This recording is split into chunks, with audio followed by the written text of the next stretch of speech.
think we might have gotten it here. We shall see. Hey, look at that.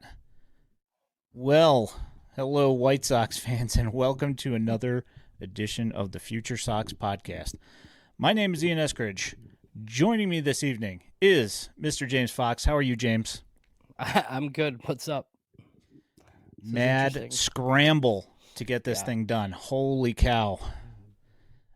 So just so you guys know, before we really get into this whole thing here, apparently our streaming service just decided to stop working tonight and would not initialize and put a video up on the screen. So I have no idea what the heck happened, but here we are. We are here for a night of Future Sox podcast. Yeah. That's Here the we are. first EV Mux issue, I think, right? Yeah, first one we've ever had, and that was pretty wild. So here we are. We see you in the chat. Thanks for hopping in, guys. Sorry we're late.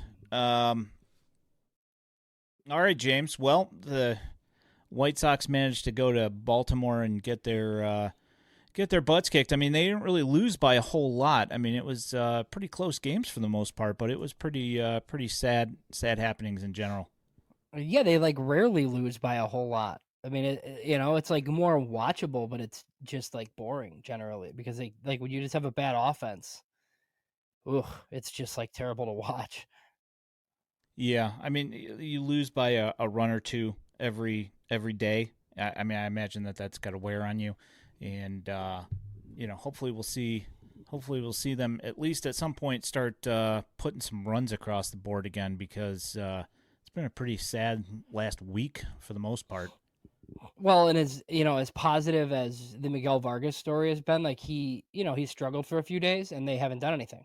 It's basically just, like what Mike Talkman's been great, and it just like doesn't really matter because they only have like one or two guys that hit ever.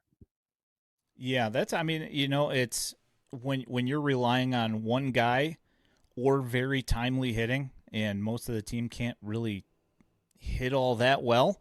I don't know. You're gonna struggle pretty hard.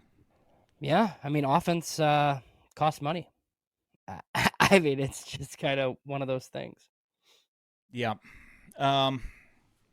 So I mean, there's not really. I mean, with the actual White Sox club in the last week, um, one fun thing to talk about. How about that Kobe Mayo play at first base over there yesterday? Yeah, I know, hilarious. Like and that dude's been up like three times for what a couple of weeks at a time and hasn't really hit. I mean, that's a guy that they refused to trade for like a big name pitcher ever, and he might be good if you gave him like 1,000 at bats or something, but it just like doesn't seem like they have any interest in giving him like extended run, but they also don't have any interest in trading him, which man, that's just like questionable decision making by that front office. Yeah, it's been pretty rough. I mean, the entire holding on of prospects, and then when you finally try and bring them up and they don't pop right away, it's which I understand that they're pushing pretty hard because they're supposed to be really good, but when you watch them play, you realize why they're losing because it's all sorts of like little mistakes that they're making here and there that are just compiling, and then they're just not hitting as well as they were hoping that they would. No, no. And I don't know what happened. Like Adley Rutschman was supposed to be like a superstar and he's not. Yeah, he's been on the struggle bus. At least they've got Jackson Holiday up, and he's at least hitting like a semi-productive major leaguer, which is something that he couldn't say last year when they brought him up early. Yeah, no, he looks like he's going to be pretty good. They just have like a ton of high picks, but a lot of them play corners, like they're first baseman. So, and they definitely didn't have enough pitching. I mean, that's like a real contender that came into the year with Tomoyuki Sugano, uh, what like the who went today? The I don't even remember. 41-year-old Charlie Morton, Oh yeah, Charlie you Morton. know, Yeah. and then they had Kyle Gibson who they've like already cut. I just like that's like not good enough. Yeah.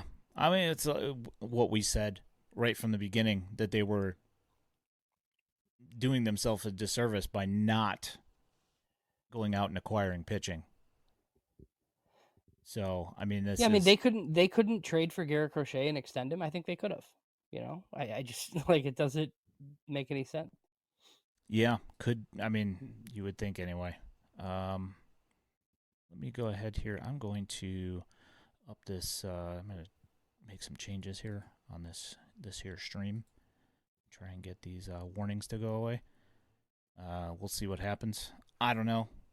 This is this is a real interesting interesting stream that we're having here. A setup, the weird setup here. Yeah, it's like Bizarro stream.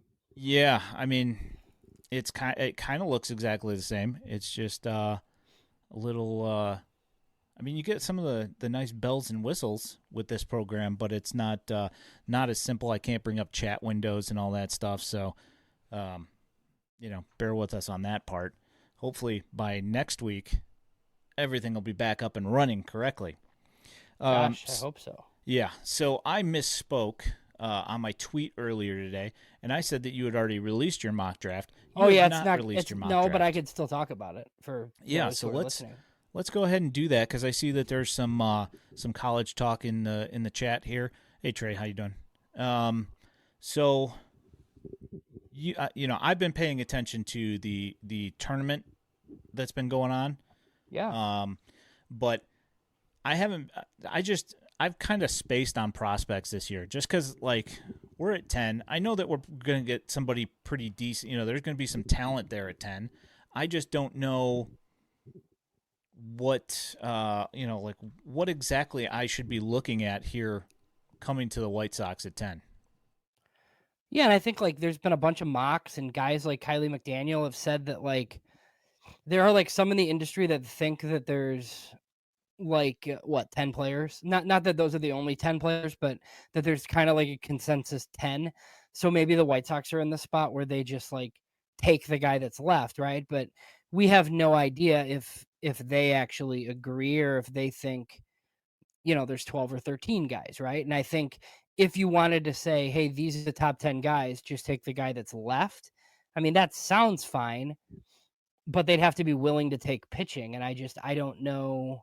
I'm not going to make the same mistake I did last year where I just said like, oh, it's definitely going to be a position player because I have no idea. But it seems like they would like it to be a shortstop. I think they would like one of somebody to fall to them. I don't know how realistic that is. So I think, the top, I mean, it does seem like Ethan Holiday is very much the favorite to go one, but as well as anybody, like a lot of this is determined by money, and there's no reason for him to take that much of a discount because the lowest he's going to fall is 4 to Colorado, and they'll probably go over slot to take him, right? I mean, especially since like his father played there, like that's kind of the dream for Colorado.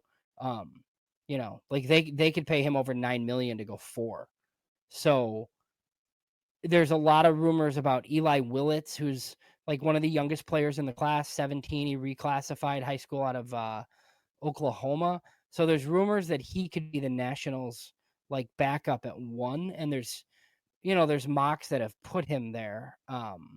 So that would be interesting. And then there's a whole bunch of there's 5 college pitchers who, or actually no, that's not right. There's 4 college pitchers who I think a lot of people think could go in the top 10. So Liam Doyle of Tennessee, Jamie Arnold of Florida State, and then Cade Anderson has kind of popped in here as like a top 10 prospect. He's a lefty from LSU.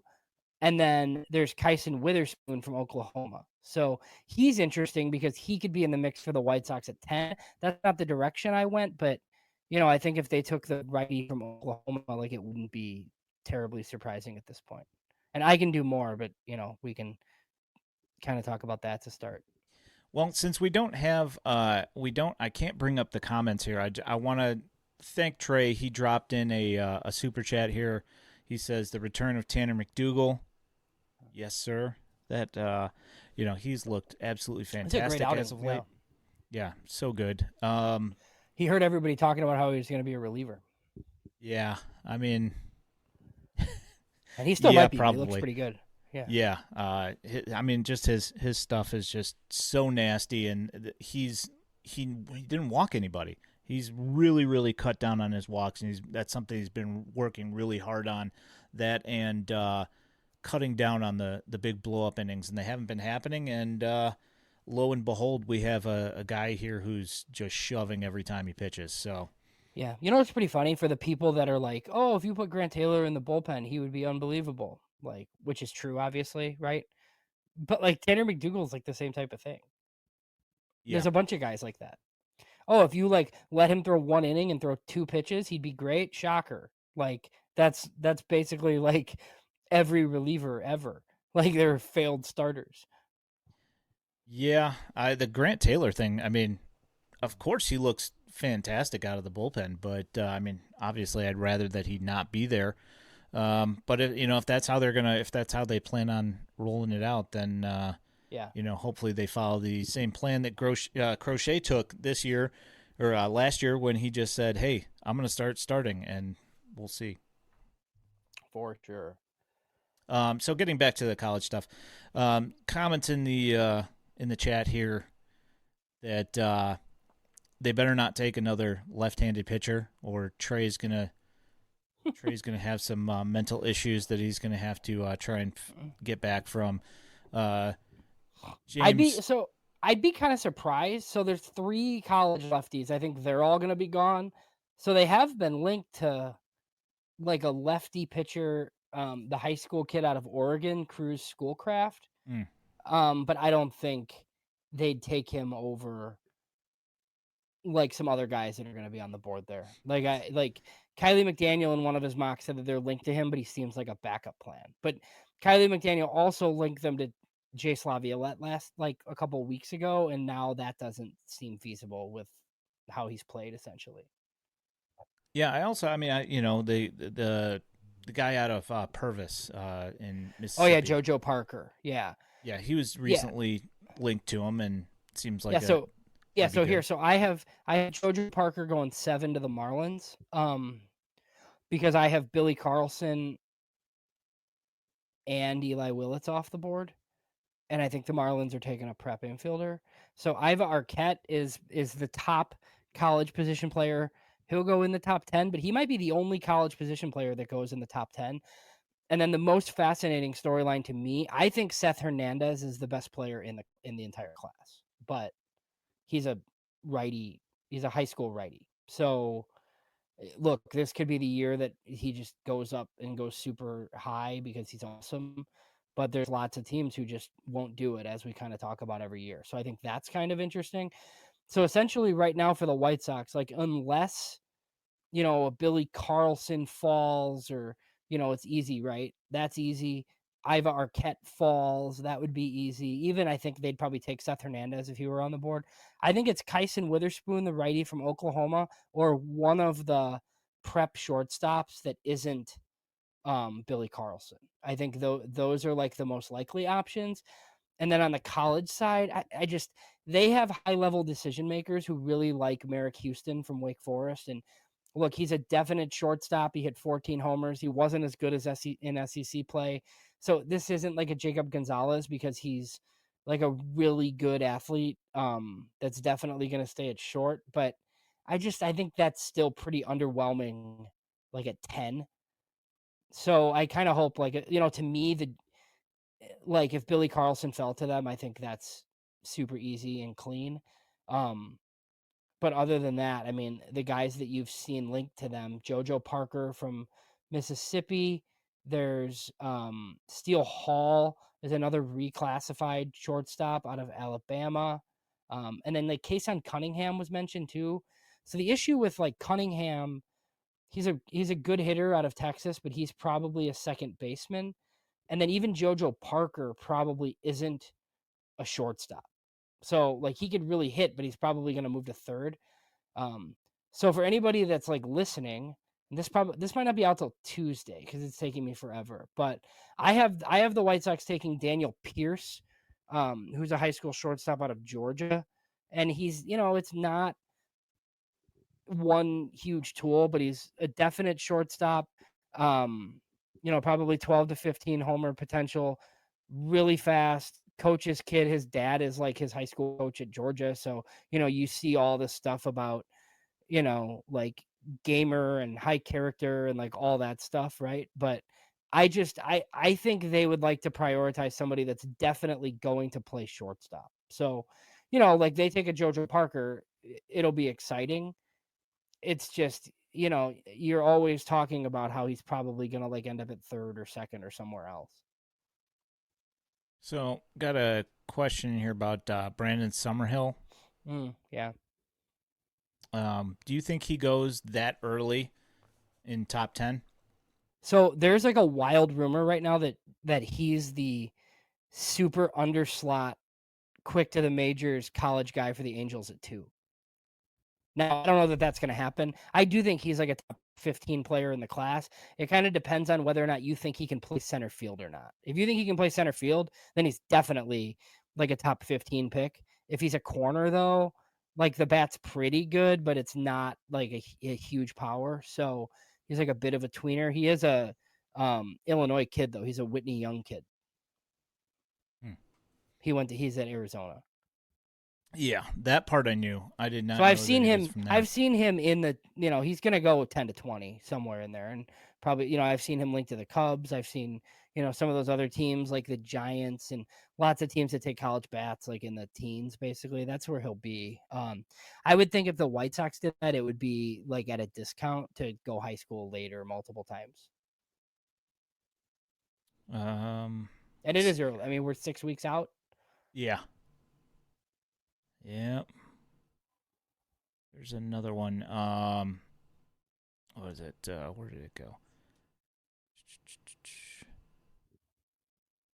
And we are Left-handed gonna pitcher. have like we are gonna have guests like on to like talk about all this stuff. Like I'm already trying to line some up. Cool. Left-handed pitcher from Glenwood. Do you know who that is? Oh yeah, Cameron Appenzaller. Hmm. Oh, He's okay. from I've heard the name. Chatham Glenwood. Yeah, he's actually, I don't know that he's like falling, but he hasn't had like a great spring. And he was one of the guys who was seen as like the top pitcher in Illinois coming into the season. So the Sox know him well. He was on their area codes team. He's number 49 at Pipeline right now. Um so 6'6", 180-pound lefty. So I think the issue is that he's a Tennessee commit, and at this point, like unless he gets paid like a ton, like it probably makes more sense for him to go to Tennessee. So I would think he would need like $3 million or so, and I don't know. Maybe somebody does that. Yeah. But I mean, he's you have Jack Bauer from here as well, so like 2 Illinois pitchers. There is some Illinois talent, though. So Jaden Foskey is a catcher from Nazareth Academy who's an outfielder. He had a ton of heat in to see him this week. So he's an option for the White Sox, definitely at 44, because he can really hit, and he's probably going to play center field as a professional. But they're like Kylie McDaniel had him 37 to the Rays in his latest. So he might not even make it to their next pick. And then there's an infielder, Ethan Moore, I think, from Oak Park River Forest. So there's quite a few Illinois kids. And you got the other kid that across the way from Jack Bauer at the other Lincoln Way as well. Yes, Connor Essenberg. Yeah, Yeah, and I think he's a Kentucky commit. I think So that sounds right. yeah, so and I think he wants to pitch, but teams think he's a hitter. Yeah, I mean, look, the White Sox are always all over local guys. I think they'd love to take multiple prep guys. I do know that like with the asking price of some of the college guys, like asking prices aren't firm at this point, but like when these guys are just like able to transfer and get a little bit of money to go somewhere else, like they become more expensive. Like you can't just in the third round, you got guys asking for more money than they should be. That maybe puts high school guys back in play because there's a lot of colleges who, you know, they'll just go get a guy out of the portal, like instead of a high school kid, right? So then maybe a high school kid's more likely to take $900,000 and turn pro instead of going to college and sitting, and then finally getting to play potentially. Yeah, I guess it just all depends on what you think you can get in the NIL portion of that whole thing. Yeah, I mean Tyler Bell last year from Lincoln Way East, right? He got drafted by the Rays. He didn't sign. The rumor is that the Rays offered, I don't know what they offered, but something like 1.6, 1.7, something like that. And I think he was getting 700,000 or something to go to Kentucky. So he just went to Kentucky because like I think he's going to be sophomore eligible, so he could be in next year's draft anyway. So all he's got to do is make $800,000 next year, right? And it's basically break even. Yeah, I mean it makes sense, especially if a college is willing to give you the NIL, and somebody wants to draft you and give you under $1 million, it doesn't make a whole lot of sense to take just $1 million to do this. No, You no, it know, doesn't at all. Exactly. But you do have to take into consideration, like, are you going to go to school and sit, right? Or do you, like, if you have a spot to play, I mean, by all means, like, go. And I think it's different for pitchers too. Like, if you're a pitcher and somebody's going to give you $3 million, like, you probably need to go. yeah, I think that that's going to be a this whole the whole portal thing is royally screwing everything up. Well, and now you've seen it, like a guy like Caleb Bonham, right? Like we've talked a lot about the changes to the minor leagues.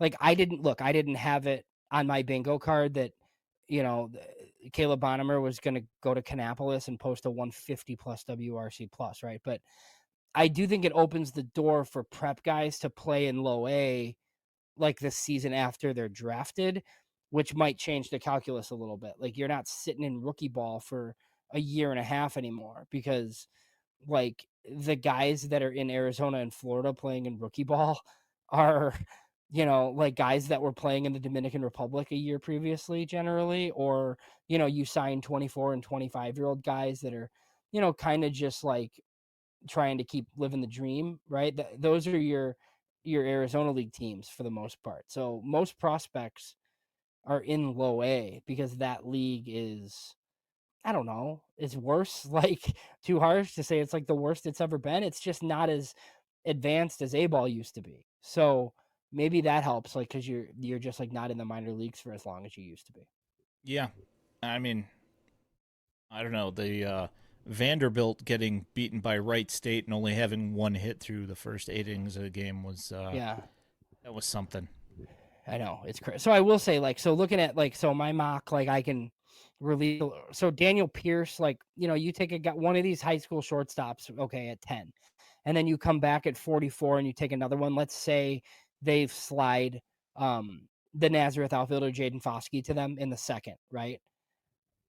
Well, like after the draft, when you and I have these conversations on the podcast, I think I would just kind of assume at that point that both of those guys would start next season in Kannapolis, instead of just thinking that they're going to like go die in rookie ball for, I mean, obviously like the rest of this year, we're not going to have much, right? We're just going to have backfield stuff on like a couple of dudes in rookie ball. But I think for next season, like I think the expectation would be that premium high school guys like that would be going to low A now. Hmm. Yeah, that's Yeah. kind of bonkers. I mean, it's the one thing we're wondering if Caleb Bonner was even going to go to Kannapolis until like mid-year, I know. And then he was on the and roster and now he's killing it. yeah, he's the best hitter on the team except for Javier Mogollon, who's been out for the last couple of weeks. So that offense has been on the struggle bus. So what do you think about like, so I do think that like getting a college player to line up with their current core like makes some sense, but you also can't just like reach for a guy just to do that, especially with what they did a couple years. You know what like if you love Merrick Houston and you think he's athletic and he's definitely going to stay at short and you think there's like 20 home run power, like okay, like I understand that, but you have to be right. It's the same thing with a Summerhill or like if you can, so their slot is like 6.2 million, I think, at 10. Like if you can get one of these college guys to take 5.5 and you pocket 700,000 for later, I think that could make some sense. Or you just take one of the 4 prep shortstops because it's probably a better plan.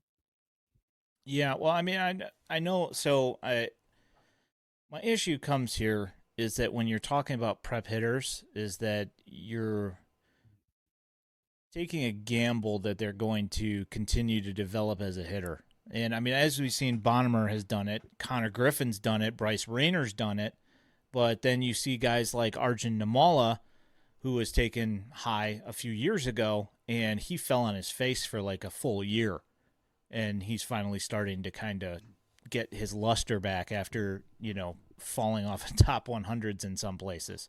for sure. So it's a that is a conundrum for sure. But you also don't want to take, and this is gonna sound like harsh, right? But like Braden Shoemake was a first round pick after being a college shortstop defender type guy. He's Like your guy. super fast. There's just a whole bunch of these like generally college shortstops. Like the good shortstops get drafted out of high school. It's just very rare that these college shortstops like go to the league and they're like great, because it's just not that common. Like they usually go pro prior to that. So for me, like if you're gonna go college, like at 10, like I'd probably like, you want to take the chance on Summerhill, or I would have loved for Laviolette to have like a slightly better season, because like that makes a lot of sense to me, because they need power. I think it's an easy sell. Like you think Jace Laviolette, you know, like pressed a little bit for a struggling team. He's a definite center fielder. He's got left-handed power. Okay, fine, you can sell me on it. But he just strikes out way too much to. I mean, it's like the stuff we were saying about Vance Honeycutt. It's just never translated before. So why would it this time? Yeah. Yeah, that is for sure. I'm going to bring up some stuff here from the chat to answer. So David asked, how bad is the Colson Montgomery injury? I mean, Well, he got hit. they said day to day. I mean, I don't know. He got hit directly in the kneecap. That hurts a lot, and that's going to take a few days to come back. I mean, he did walk off on his, under his own power. It just and he we'd was know. limping. I mean, you'd know the next day if it was like a broken kneecap or something, he'd be done. But Yeah. it's not. So I think he's okay. He's just got to come back and prove that his success for like a week wasn't a blip, and then I think the White Sox would love to finish the year with him in Chicago. Yeah, I mean, if he can manage to continue to hold on to that 150 WRC plus that he was sporting for a couple of weeks there, then absolutely, only makes sense. There's also some tears being shed over Miles Bailey, which, Oh my god, I know. Like I just like don't think that was ever possible, because I think he was always going to school. But like, I mean, maybe like the relationship can benefit them. yeah, I mean, let's hope. I mean, I don't know that what we got to wait until after next season. Yeah, and I don't know for sure that he is one of these sophomore eligible guys. Like I don't know when his birthday was. I'd have to like look and study and find out. But yeah, like at the earliest, he's a 2026 out of Florida State. Yeah, Is he playing first base or outfield for them? I thought it was third base. Okay. Yeah, I was pretty positive he was playing third base. You know that Speaking one of the do you know that like one of the high school kids in this class that's like really rising is like one of the Delman Young's kid, I think, or no kidding. Dimitri Young's kid. Here, Quentin Young is the 30th ranked prospect in the class at MLB Pipeline. He's 6'5", 215. Huh. So he's the nephew of Dimitri and Delman Young. Oh, that's crazy. So he's His going to throw a bat at an umpire? Yeah. So he was also supposed to be in 2026 and reclassified to join this year's group. But he's had a whole bunch of wood bat success, a whole bunch of power, obviously, 60 power, 60 arm. So yeah, he's gonna go pretty early too. Interesting.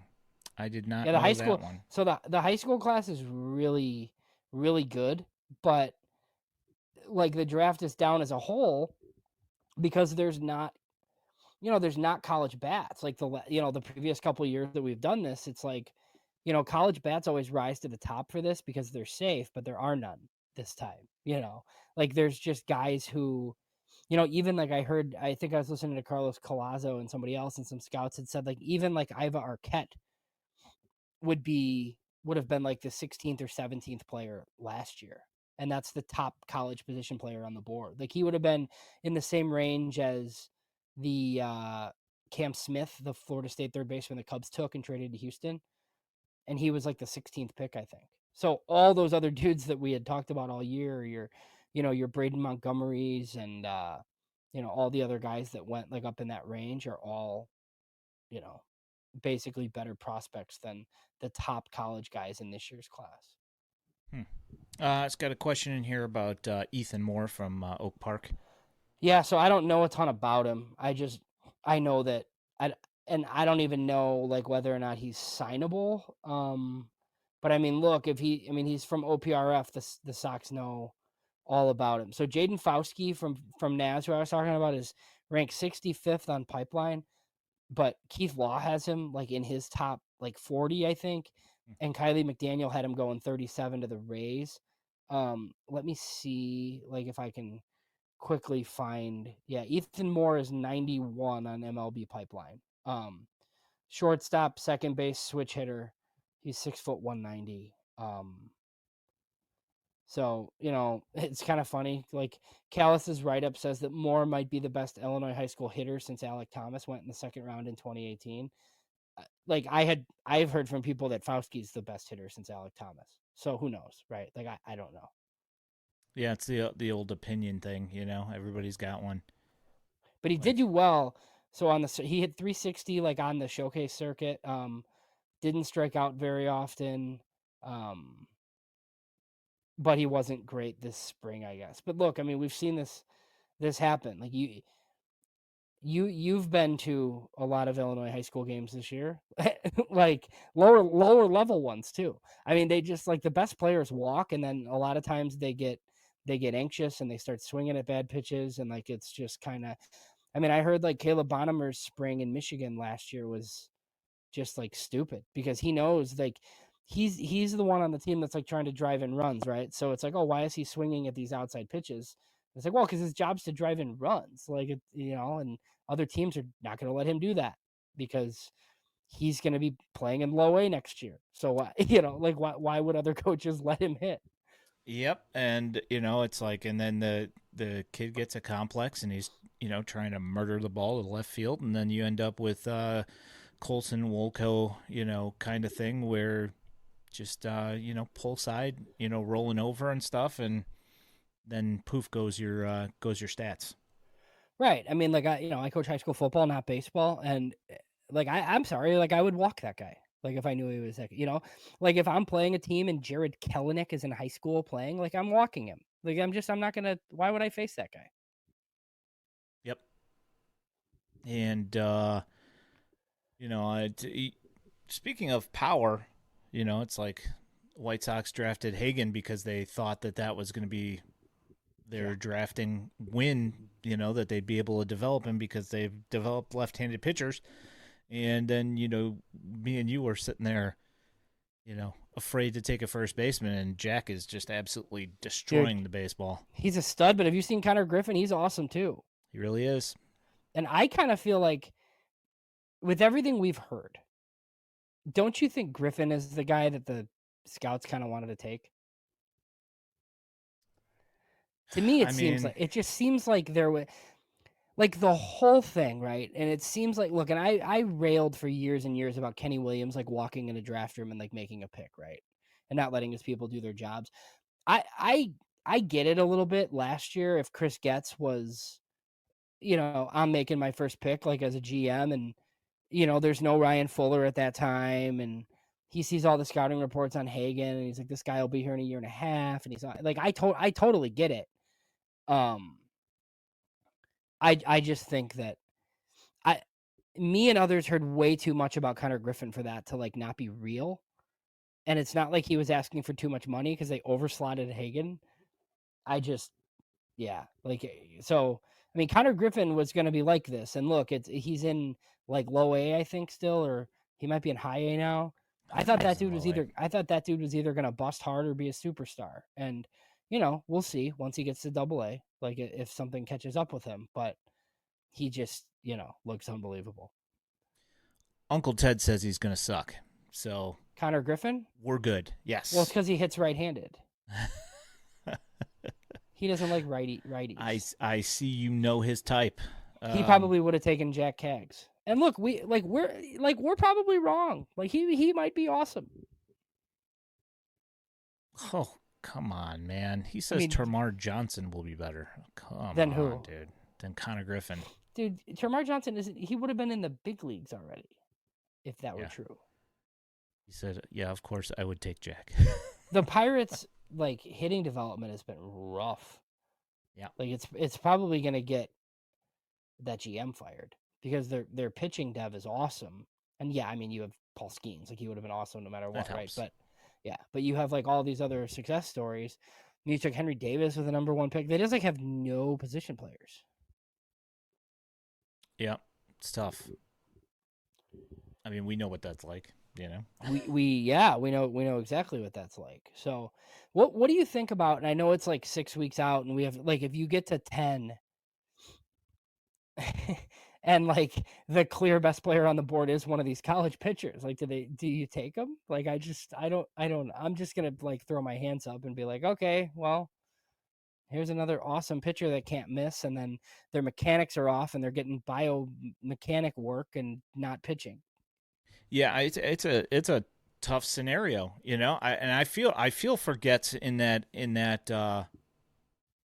way because you know if he had taken Jack and Jack was striking out at a 40% clip because he's chasing everything, which I mean he's not now, but had he come to the White Sox, Right. you know, and I'm not Yeah. even saying that the White Sox development team couldn't have done the same thing that the Royals development team has done with him, or that they even did anything with him, and he might just do this anyway. But just because as a White Sox fan, I know how this story goes, that he's going to come here to the White Sox and he's going to strike out 40% of the time, and then Hagen is going to be somewhere else, and he's going to be Yeah. striking out 8-9 guys a game. St. Louis probably. Yeah. Even if he gets injured, they're still going to say you drafted this K machine, and over at the other team, the guy that we were talking about drafting, now he's striking everybody out. Our GM sucks. I mean, like you literally cannot win that scenario at all. I mean, it's impossible.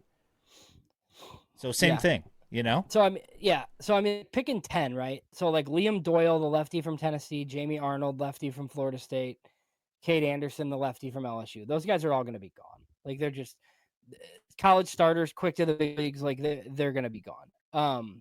Obviously, like Ethan Holiday is like a lock to be gone. I think Eli Willits, the other shortstop from the high Your school guy. shortstop, is gone. Yeah, I mean, I pegged him months ago. Like I didn't know that he'd be in the 1-1 conversation. I just kind of like super young dude with bloodlines who play shortstop. I mean, it wasn't really that hard, but yeah. So like that's like 5 guys that are basically going to be off the board, and I'd be pretty surprised if Ava Arquette were on the board. So that's 6. Seth Hernandez, I'd be excited about. So I mean, really, like what we're talking about here is like if there are like 10 of these guys who, you know, because even like I think if it's Billy Carlson, we're fine with it. If it's Seth Hernandez, you're fine with it. So you really just need one surprise somewhere. You need somebody to have an underslot surprise, like an Ike Irish, the catcher out of Auburn, or Brendan Summerhill, or you know, whatever. Like somebody who's in the top 10, then I think you just like take the player that's left. Yeah, I mean, if the Angels do what they do, Right, exactly. you know, I mean, it's going to be some guy that's, you know, a junior in college, but he's hitting like 350, and they think that he can move straight into their batting order within the next 2 months, you know? And Miami's non-traditional. You know, at 7, that could be a high school guy who is like ranked in the teens or the 20s. They did that last year. You know, where they took a guy that was kind of surprising. So yeah, I mean, I think like Billy Carlson's an easy sell. Even JoJo Parker, you know, isn't a shortstop, but that's an easy one, right? It's a premium. It's like Bob Brennemer, basically, but a guy with a much better track record and a left-handed bat. You know, I think the issue arises if Kyson Witherspoon, the righty from Oklahoma, is like the clear top player on the board. Like, what are you doing? You know, like I don't know. I think they'd still like to go bat. James Hesterman says, sorry, it's Laviolette or Summerhill. So I don't know. We'll see. Well, yeah. I mean, if it, like, fine. Like, I'd like to see visits. You know, who gets linked to them like later on in the process. But I mean, they know both those guys very, very well. Yeah. So let's go ahead and shift gears here. I just want to get this one out of the way quick because it shouldn't be super long. The DSL is starting up this week. You're going to be dropping a piece on the website about it, but let's just go ahead and do like a quick thing, and then we can move on to the trade stuff and the minor league stuff because we are running 40 minutes right now, so I don't want to be on for an hour and 45 minutes. So no, definitely not. Yeah, so the DSL preview is actually up on the website now. So is it? Okay. Yeah, and it's a lot of, it's mostly guys from this year's class who they just signed. We don't know a ton about any of them, obviously. I mean, we had a conversation with Ben Badler that I've linked to in that piece. Alejandro Cruz of Cuba, the 18-year-old third baseman. He's their biggest prospect there. Eduardo Herrera, they signed for $1.8 million last year out of Venezuela, was supposed to have this like premium power potential, and he was dreadful. So he's repeating. There's 3 or 4 guys that are repeating, but the rest of the team is pretty much from this this signing class. I'm curious to get stats on Orlando Patino. That's the guy who they stole from the Dodgers like after all the rookie Sasaki madness. So, he's an outfielder that's interesting. A couple of interesting infielders. And then on the pitching side, they have Yobel Rodriguez, who's a 17-year-old Cuban. So that's interesting for anybody. Baseball America subscribers. Supposedly Monday, Ben Badler has all the international reviews up and like a extensive DSL preview. Alrighty then. Yeah, I mean, I don't have much to say on the DSL. I never really do because, I know the names and what the write-ups say. But until I see them play, You like loud tools are good, right? It's why like Patino. We were excited about Yoiker Fajardo last year because it's like that many strikeouts down there is like something homers, Ks, everybody down there walks. So it's like guys have like 22% walk rates, but because the pitching's horrendous. So yeah, it's just kind of. So I mean, like, look, Alejandro Cruz, if he's as good and polished as like he should be as an 18-year-old that's coming over from Cuba, like, he should be pretty good in the DSL. Yeah. So I am looking. I just because we were talking about it, I figured I would take a look at Yoiker Fajardo's numbers. Is he in low A? No, he is just in the FCL. Okay. And I'm looking at so Florida he's pitched 4 times. He has started all 4 times. He has 13 innings. He has a .69 ERA and a 0.85 WHIP. Yeah, I think he's probably going to be pretty good. He's just really far away. Yeah. And I do think, like, I understand what they were doing, like, with Cam Booser. Like, I think his FIP is way better than his. I mean, he's just given up some bombs, but I mean, I think they're going to be able to trade Cam Booser and get something decent. Because he throws hard and he throws left-handed. James says Patino, forget about the Patty guys. Yeah, that's fair enough. That is fair. I mean, him and Yobel Rodriguez are both David Keller signings. Like, Rodriguez was signed like in December, and he's another Cuban, right? So like, I think we all kind of scoff at this point when it's like another Cuban. But he's a 17-year-old pitcher. So. Yep.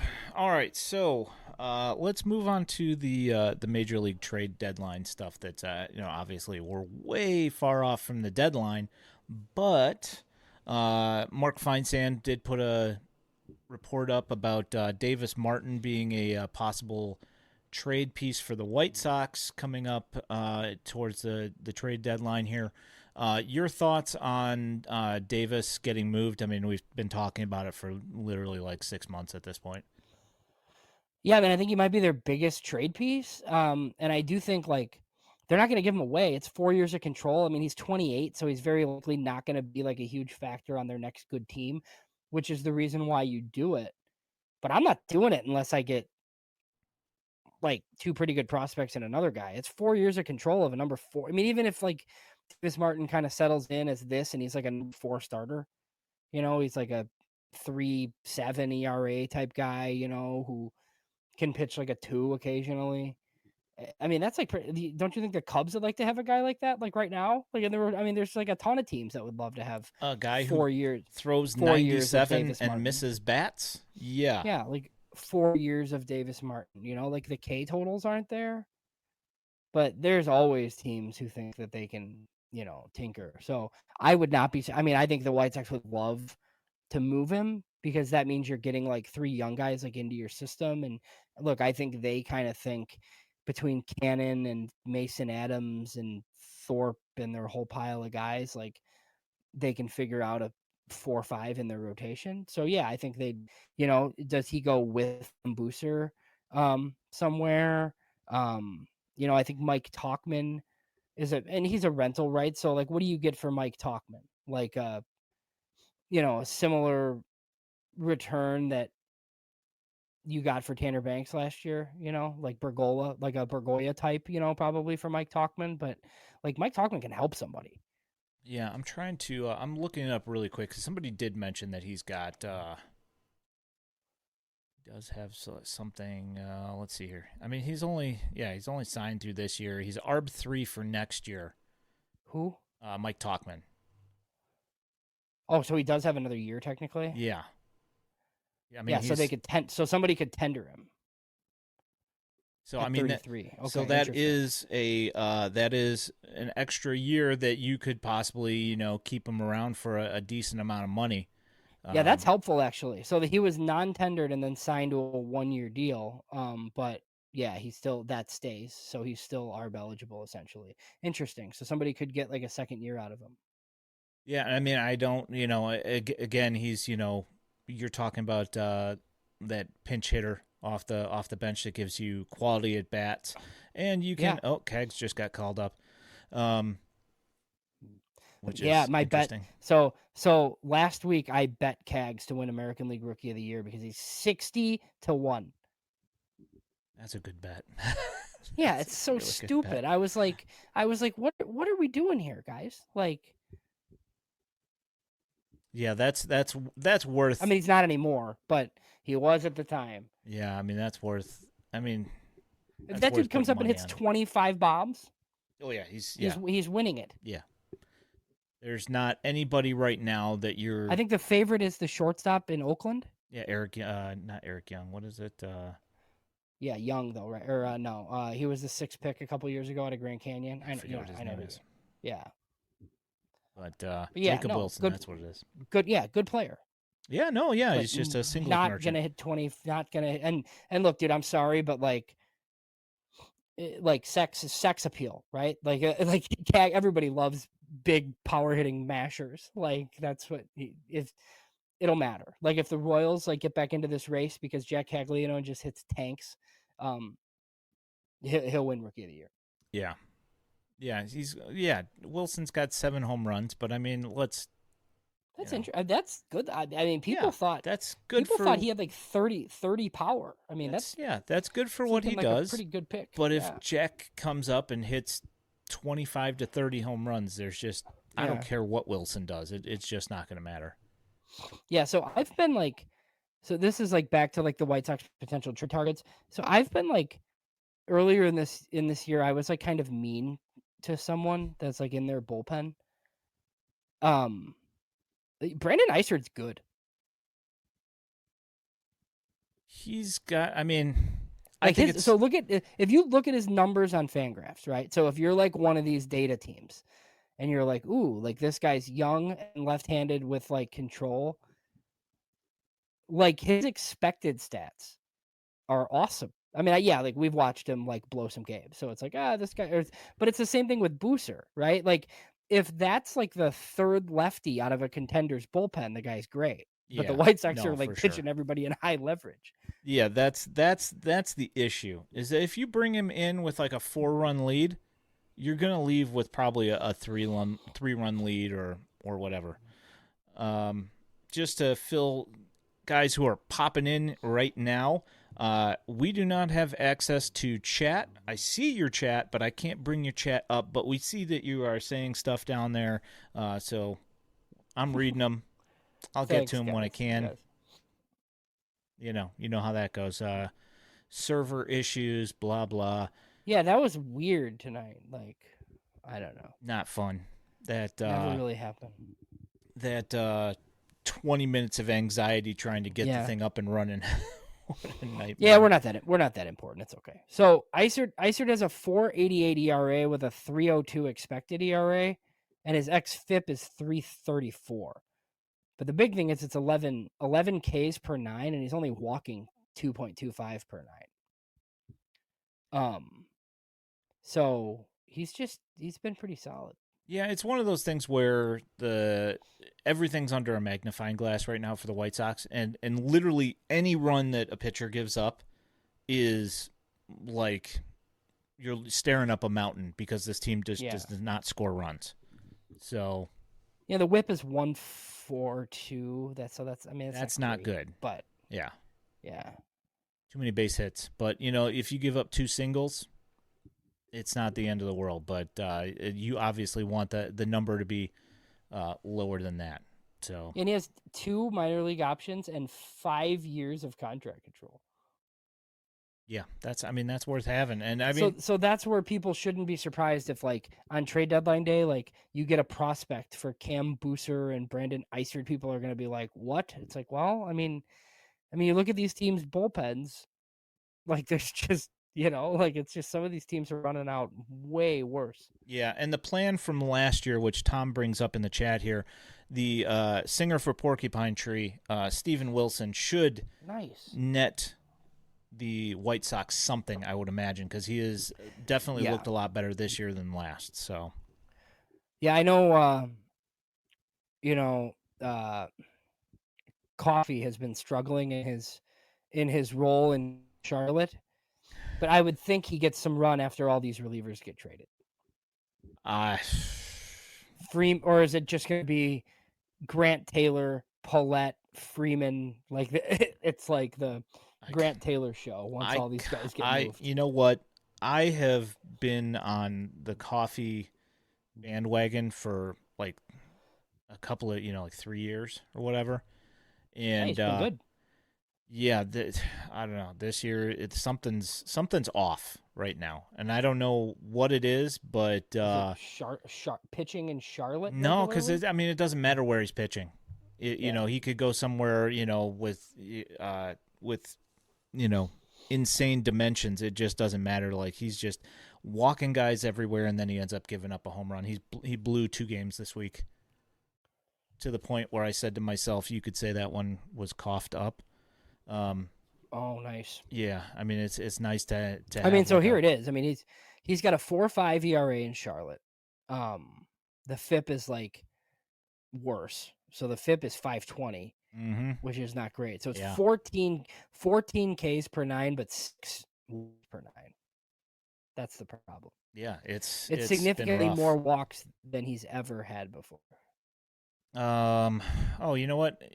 Baseball asks if any updates on Michael Turner. I have not. You know what? I didn't ask him. I should message him and find out what happened. I kind of have an idea though that he probably like split a fingernail in half or something. Because he was bleeding all over the place. So my guess is that it's either his fingernail got torn off or it got broken in half or something. So it's going to be a few days until he's putting a catcher's mitt on his hand again. Yeah. So Cags is in Chicago this next weekend. Hooray! Number 1 against the White Sox. Tigers and Royals coming to town. Ugh. He definitely, like, first career homer against Sox, right? That's happening. Yeah. Let's see. Friday night. When's Cannon pitching? Yeah, right. Well, what? So who pitched today? Davis Martin? So or no, it wasn't. It was the new guy Hunter today. Hauser, yes. So then it's Shane Smith. No, they won't get Cannon. So it's Smith, Burke, and Cannon against Detroit. Mm. Um, and then it'll be Martin and Smith against Kansas City. So I think he might get Davis Martin on Friday night. Sorry. Yeah, he might. I mean, he'll give up a home run here and again. Yeah. So Adrian asks if Baldwin is the center fielder when Robert is gone. I mean, if it happens soon, we were actually talking about this before we got on because we had lots of time to talk while the thing was said it was initializing. Yeah. So yeah, that was a great show, the one you guys missed. Oh my gosh. The show before the show. Isn't that a podcast? The show before the show. Yes, it's the minor league. That's like an MLB MLB's pipeline one. MILB podcast. Yeah, that's yeah. right. The show before the show. Great podcast, actually. Yeah, it's good. Yeah. Well, unfortunately, Burke is not pitching against the Royals, so he would definitely give up. It won't be him. Yeah, it won't be him. It'll be somebody though, and Actually, he is. He's pitching Sunday against them. Oh yeah, that's happening. Yeah. So why don't we? I mean, we've only got so many trade people that we can talk about, and Robert's definitely one of them. Oh yeah. He is not hitting, and your theory on what's going on with Robert, I have had the same thought, so why don't you go ahead and break that down? Yeah, I just think he's broken, and I think the White Sox kind of broke him. And I think it's very easy for us to sit back and be like, you should preach what I think the White Sox are preaching, and it's smart, right? I think like some guys have gotten better playing this way where they're looking at data and heat zones and all this stuff, right? And walk rates are up and like they're swinging in zone. They're just not very good, right? But I think like Robert has done things his way for a long time. And I do think while his like walk rate is up, like he watched strike 3 today. Like, cause I don't think he can play baseball this way. And I think they kind of like messed with him because they thought that this might be the way to maximize him, like his career, right? Like if he takes to it, then yeah, sure. Like he would be a superstar. But like you need him to hit to trade him. Like and it's like not working because I feel like he's whatever it is, like he the passive approach that he's taking comes with like a higher walk rate, but we don't see the 3-week stretches of him just like murdering people. That has like not happened. Yeah, that makes sense to me. And I think they'll still be able to trade him. It's just we're not going to be happy with the return. Like I don't see any way they pick up a $20 million option. So this will be like what can you get for him in July, and we're all just disappointed that like it came to this. But I mean, I've seen like they can't send him down. Like I've had questions about like whether they could do what they did with Vaughn, like or Montgomery. Like no, they can't do that. Like he's a big league player. Yeah, and we also had a talk about the fact that like you couldn't have traded him beforehand when Getz first became the GM, just because he would have gotten killed for it. But people probably would have been happier at this point than they would have been watching him struggle somewhere else, I guess. But I mean, yes, in hindsight, I bet Chris Getz wishes he took a bad deal for him at the 2023 winter meetings. I think that's so far-fetched right now. Like I think people are like misremembering this situation. Chris Getz becomes GM in September or whatever it was, right? Luis Roberts coming off his best season. We all literally thought like this dude just arrived. The White Sox have a superstar. Like, oh my God, he hired Scott Boras. We probably can't keep him long term, but like when we trade this dude, we're gonna get so much. So like he had 4 years of control in the winter 2023. What do you think you're realistically getting for him? Pretty good package, probably. Multiple top 100 guys, yep. Another top 10, and interesting. Like, do you get the Garrett Crochet return? Maybe. But I could argue that that's not enough of 4 years of Luis Robert coming off a 5-6 WAR season. So, people are gonna be like, "What are you doing, Chris Gatz? Like trading the." So, like, I think it made sense to wait because I didn't think he was gonna go in the tank like this. So obviously, it hasn't worked out. It was a bad. I guess it was the wrong decision, but I don't think it's as easy as just being like, "That should have traded him right away when he was good." Like that doesn't make any sense to me. That's like total like in hindsight. Yeah. I mean, there's a comment in the chat says I just don't think he wants to be here, and I mean Well, that I don't think he does either. But like, he's got to play better to be gone. exactly, and I think that he's pushing to try and do that, but then he's also trying to be mindful of what he was working on with the staff, and it's just not working out well. And Adrian also mentions that where who's going to sign him to his his option with the way he's been playing. Unless he goes somewhere and goes absolutely out of his mind, that's the only way anybody's going to sign him for $20 million. So like, what value is he going to hold when you're trading him? So I mean, it's just difficult all the way around. Yeah, It's just a bad I situation. don't know that anybody will pick it up, but I still think but nobody's gonna trade you, a package that looks like a package for 3 years of Luis Robert. It's gonna be like a rental Luis Robert. I will say, I mean, he's got like an 11% walk rate, which is the highest of his career. He's still striking out at a 31% clip. His BABIP is the lowest of his career at 245. So like there should be some positive regression coming.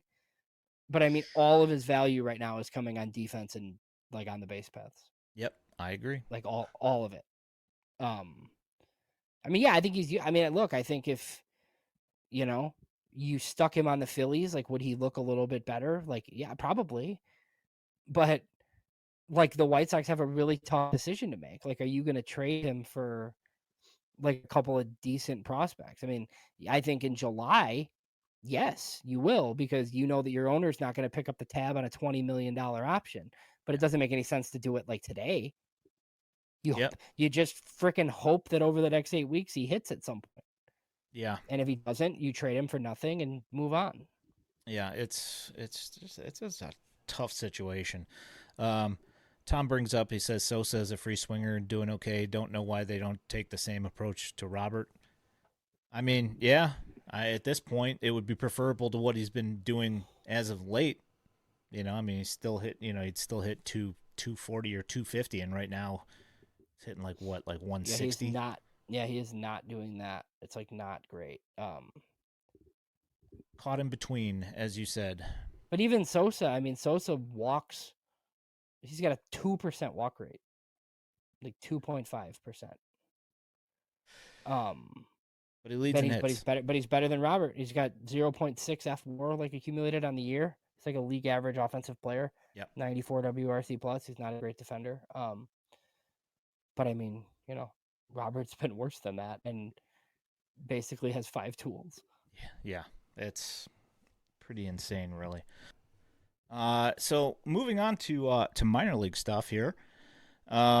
It's been a rough couple of weeks for offenses for the most part. So baseball's asking if Bonner stays in Canny the whole year. You think so? Because I think so. I think at least until like after the draft, like maybe he goes to Winston to like finish there, but then I think he probably starts there next year too. Yeah, I could see that. I mean, I don't know, if he continues, because like the problem is that Canny ends like what 3 weeks, 2 weeks earlier than trying to remember. If no, they're all the same. Charlotte's late. Charlotte ends with the big league club. And Barons are 1 week later, I think, than High A and A ball. So it really doesn't matter. Maybe if he continues. I think they're gonna have drafted players though that they're gonna want in Kannapolis. Yeah. So I mean, you bump him for a couple of weeks and see what he does after. Assuming that he has like a 160. Like a 160 WRC plus come, July, August. Yeah. Yeah, that makes sense. Is Kannapolis going to be like in contention, like in playoff contention? They're in. They were in first place, but this week's been pretty rough. So Or my they were guess is the White close Sox to would it. leave him down if there's like a playoff game too, something like that. Yeah, yeah. I mean, it's But I mean, look, possible. you take Merrick Houston in the first round. He's playing shortstop at Kannapolis. Yeah, yeah, that's fair. You I know, mean, he can play unless you keep him there and just let him play shortstop at Winston. But you could do that too. we'll see. Yeah. Um, I guess. Let me think here. I mean, I know who baseball wants me to talk about Braden Montgomery, and I'll get there. And I guess I'll probably do that last because uh, I've got visual aids for that, so I'll just I'll hold off on that one. Um, yeah, there have been a lot of slumps going in the last couple of weeks, and it's been a rough one. Wilco's been going through it, and I will say like his approach. I like the way his approach is going. Is that he's hitting the ball back up the middle a lot and to opposite center as well, which is what I think that he needs to do. But right now, the results just have not happened for him yet. And it's not like he's not hitting the ball hard. I posted one the other day where he hit 106 miles an hour, and it died like in center field, like 15, 20 feet short of being a home run, which is absurd. If you hit it 106 miles an hour, it should not do that. But like he's just having some bad luck, and there's no easy answer for that. When he does hit the ball hard, he's hitting it right at people, and it's just not going well. So I don't know. Um, we'll see what ends up happening, and I fully expect his numbers to start picking up at some point here. It's just we had that one good week, and that's been pretty much about it for the whole year so far. Um, so here's a nice story which Adrian brings up. Grant Umberger. He was signed out of the MLB draft league, and he just went and struck out 11 guys in his not this start because he just started yesterday, but the start before that he struck out 11 guys, and guy was just out of his mind that day. And like the his last start now, he just struck out I think 3. So it's obviously a huge disparity. I don't know what to think of him, Adrian. What I do know though is that the times that he's pitched been very good. It's just it was a large disparity in how many strikeouts he had. I don't know how he had 11 strikeouts in one game, but he was unhittable that night. So I don't know. We'll see. Yeah, 23-year-old undrafted free agent that was like pitching in the draft league. Sox sign a lot of guys out of those those types of leagues, and they've had some success with it. I mean, Tommy Vale was undrafted too, correct? Yep. You've just had some. Drew McDaniel was undrafted. There's a whole bunch of these guys. Yeah, I think. Thanks for stopping in, Mike. Appreciate it. Speaking of Tanner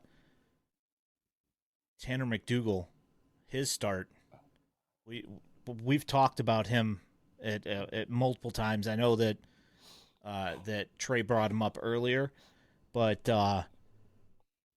yeah, the other night's probably the best he's ever looked. Yeah, I have not seen. I mean, maybe in his playoff start last year, he looked that good.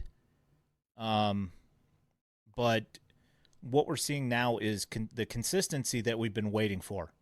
It's well, I think if you had to re-rank tomorrow, is he in the top 20? Oh yeah, I think he for has sure. to be. I think he has to be. Yeah. I haven't looked at mine in quite a while, and I never released it to the public, but I'm almost positive that I had him in my top 20 anyway. Yeah.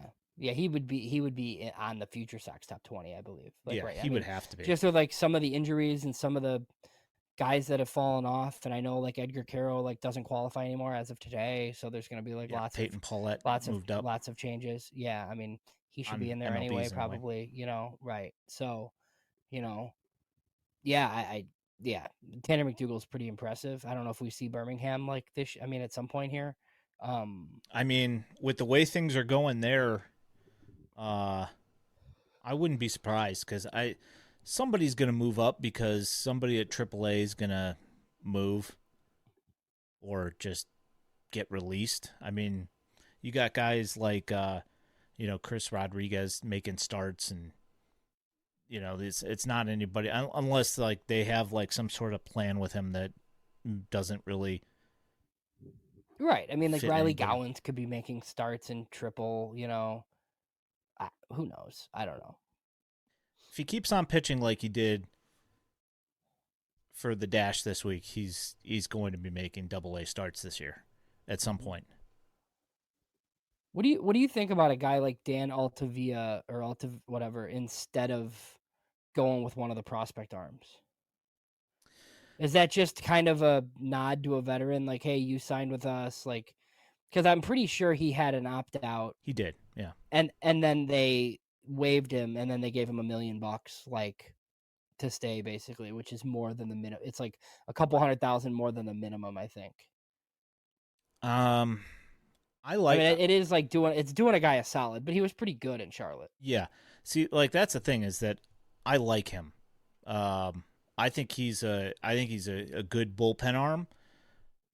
And he did look good in Charlotte. So to me, it seems like it's a pretty non-risk. I mean, obviously, you're only spending $1 million, so it's not like a whole lot of risk involved, and you don't have a whole lot invested in him otherwise.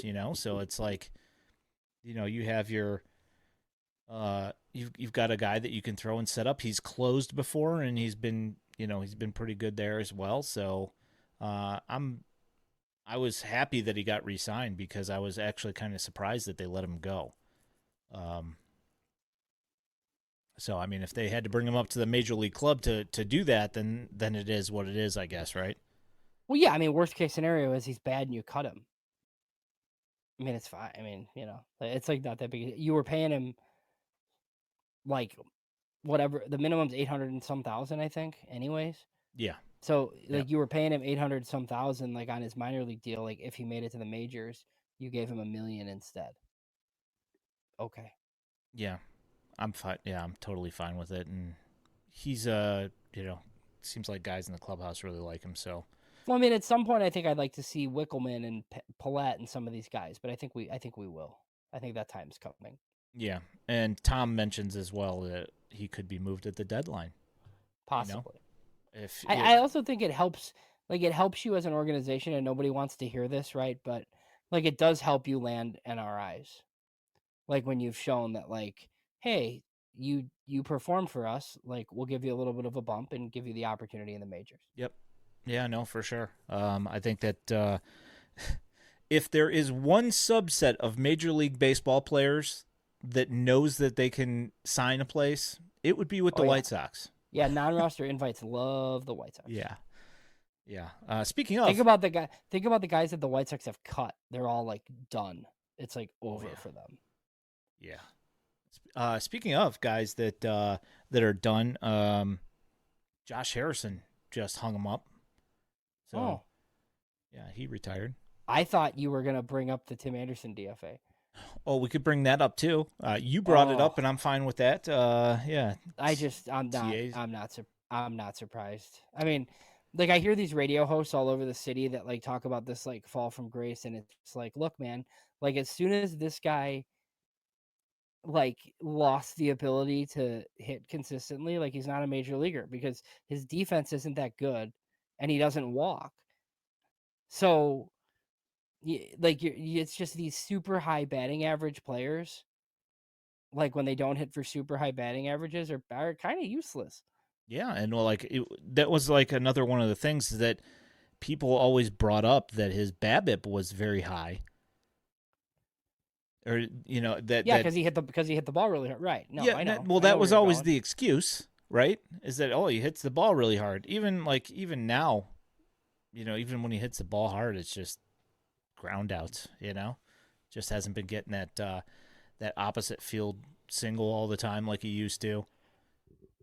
Yeah, Just and not getting lucky. you can be the free swinging guy who doesn't walk if you play Gold Glove defense. Yeah, that's true. But he doesn't. Yeah. So this is not terribly surprising. Do we know how long it is until Chase Mydroth's rookie status is or his It's gotta be soon. Like, it when has is to be, he right? up? Well, Like yeah. he's got to I mean, graduate so within like the next I couple mean, of weeks, right? Caro's is done already. How many at bats does Chase Mydroth? So Chase Mydroth has 140 at bats. Yeah, So it's or 10, right? no, It's 150. 140. He has 140 plate appearances right now. Hmm. It's at It's bats. So how many games? 35 games. So it's 45 days active. Yeah, it should be any day now for him. Yeah, it's gonna be within like the because next week. because the rule is generally 130 at bats or 45 non-September days active. And if he's played in 35 games, he's got to be close to that. Yeah. I mean, he's still on the pipeline list, right? They didn't move him yet. I don't think so. I could. Yeah. So that's like probably, like the easiest way to tell. But yeah, no. So him and Caro very soon will Yeah, be my draw's off of, still there. He's at number 7. So any day now they'll be replacing him too. I wonder who's going to come up. Alejandro Cruz is number 30. Right, but they inserted Paulette in. Yes. Higher. So I wonder who they're going to bump up. Yeah, my guess is the next guy in will. Opper's on here. That's who I said it was going to be, and he's at 17 already. Yep. So, I don't know. That is a $1 million question. Yeah. Jim Callis has his spreadsheet ready with guy number 31 right now. He certainly does. That'll move on to this list. Yeah, unless collectively they decide, this guy looks really good, like Matthias Lacombe. They're like, look at him in Arizona. Yeah, that would be my move probably. Just I could based see off that. data. Yeah. So I mean we're cruising at an hour and 20 here. So do you we can be done whenever. Yeah. Yeah, let's go ahead. Watching? What's that? Are people still watching? Yeah, there's 40 people watching. So wow. I mean, might as well bring up this. Thanks, Braden guys. Montgomery thing here. Yeah, thanks for sticking with us tonight, guys. It's been a rough one. We appreciate it. They have Mogollon on too, so yep. It won't be him. As well they should. They should. Oh yeah, I think we left him off. Like, what a bunch of morons we are. Well, we brought him up last year though. I know, 40% K rate in Arizona. Like, I couldn't justify it. Yeah, I mean, with all the guys that got brought in, it made it hard. But the thing is, like, I think we fully acknowledge, like, if he stops striking out that much, like, he's a real prospect. Yeah, no, for sure. It's just as the games get harder, like, you don't expect the strikeouts to be cut in half or whatever it is. Yeah. So we had this conversation about Winston-Salem, about how I said that they were going to be fun. And then they moved Galaney, they moved Caden Connor up to Birmingham. And the only thing that was saving it at one point was that they brought up Braden Montgomery from Kannapolis, and he was tearing the cover off the ball for the first couple of weeks.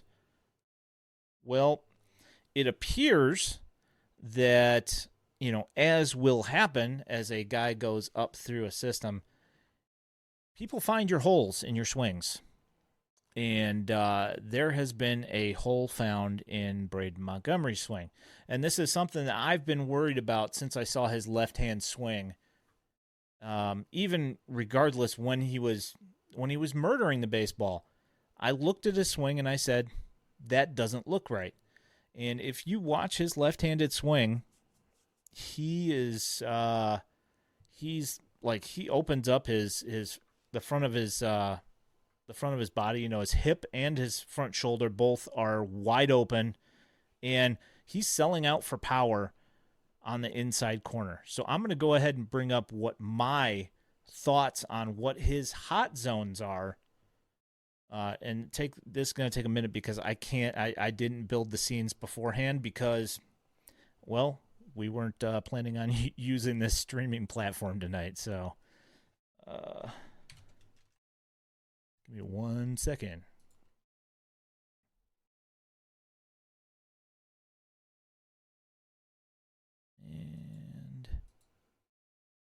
And I have no idea where it went. I don't see it. I love that. So on Twitter right now, this like cross sport promotion, like are things that I always love. So I think Patrick Mahomes is like part owner of the Royals or something, right? Uh-huh. Is that, have you heard that? Yeah. Yeah. Okay. Yeah, I think he Yeah. is. So, Yeah. so the pass and tweet about Jack Cags, Patrick Mahomes like quote tweeted it with that like it's happening gif from The Office. Oh, yeah. Like, yeah, I think that's awesome. That like Patrick Mahomes is like the best quarterback any of us have ever seen, and he's excited for Jack Caglio. Well, I Like, mean, I just like think it's hilarious yeah. because chicks dig the long ball. That's why They do. And he's a chick. And, all right, so and, I got it. And I dudes, found it. yeah. I found it.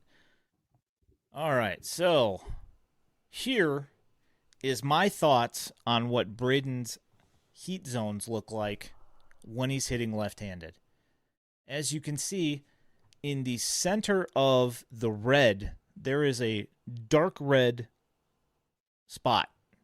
And if you watch his swing, when he gets a pitch there, he absolutely murders it.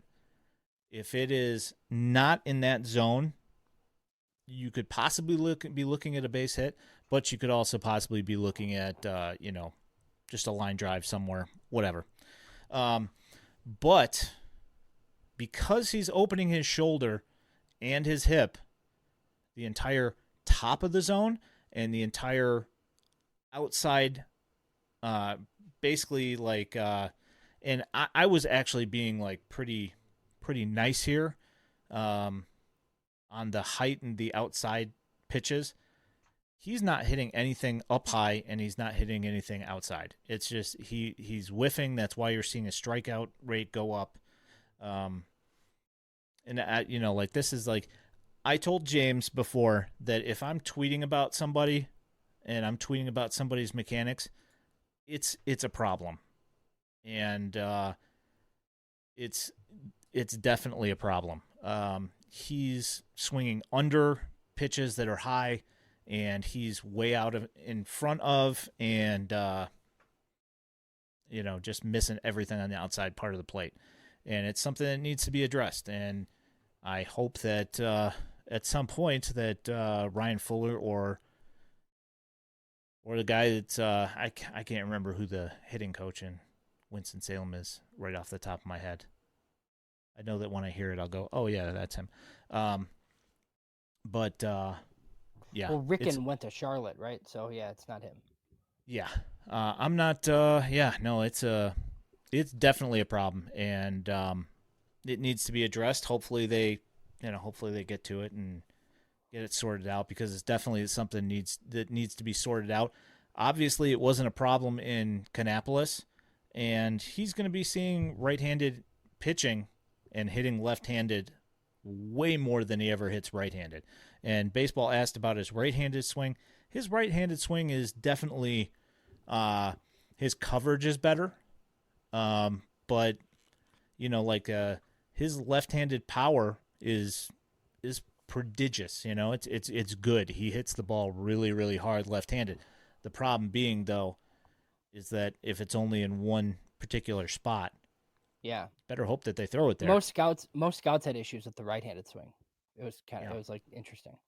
Yeah, this is the thing. Like I said, I've been noticing this for weeks. So I'm actually pretty shocked it took that long to figure it out, and that they didn't do it in A-ball. But you know how that goes.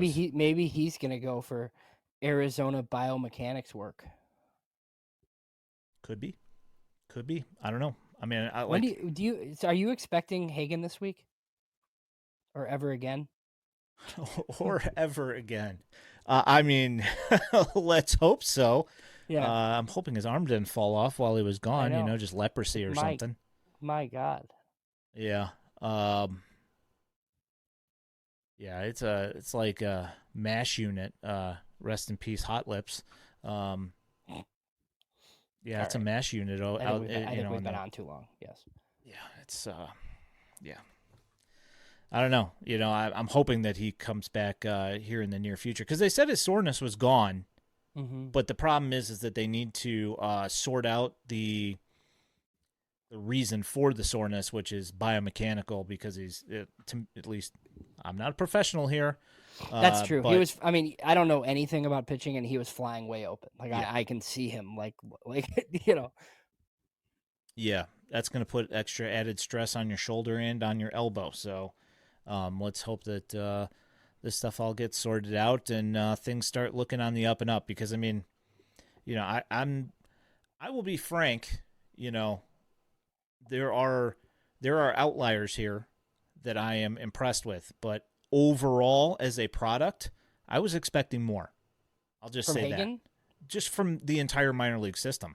Oh yeah, me I too. was expecting a lot more from the offenses. I was expecting more from the pitching. I mean, granted you've got, a bunch of guys that are injured, but like as a whole, I thought, I was expecting more. I was expecting a little bit more performance and better performances, and it's just it is what it is, and like I still support all the guys and whatever, but I mean this year's been a lot more difficult than I thought it was going to be. So, It's um, fair. so thank you everybody for hopping on tonight on this absolutely strange trip that we've been on tonight with our servers for our. Let me hope that this. Of course, it just dropped right over your face. It's fine. Yeah, no, it didn't end up affecting anything. But yeah, thanks for hopping on, guys. Thanks for hopping in the chat. You guys are as every week. You guys are awesome. We appreciate you guys. Thanks for driving this whole thing. Even though we can't bring up comments on the screen for whatever reason, hopefully, figure out the issue with this whole thing and it just works next week. Let's hope. You good, James? All good, man. All right, I'm gonna walk us out. You have been watching / listening to the FutureSox podcast.